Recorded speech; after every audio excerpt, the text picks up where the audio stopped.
Today marks 45 years since Pacific Southwest Airlines Flight 182 crashed in North Park.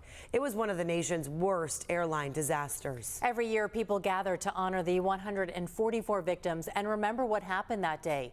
CBS 8's Anna Laurel is live at the intersection of Dwight and Niles Streets. Good morning, Anna.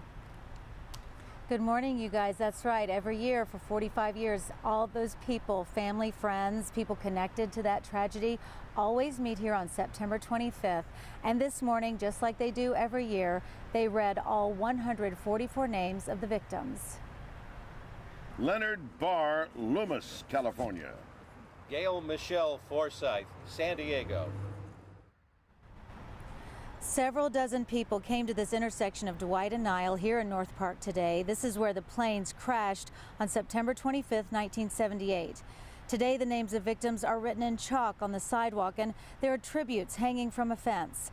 At today's event, I spoke with a man who was a young police officer for the San Diego Police Department in 1978. He got to the scene just minutes after the crash. When I arrived here, there was a lot of people standing on the corner. The flames were still just dying down, and a young woman came up to me, pretty hysterical, and she said, I was talking to my mom on the phone, and she said the phone went dead, and I said, well, where did she live?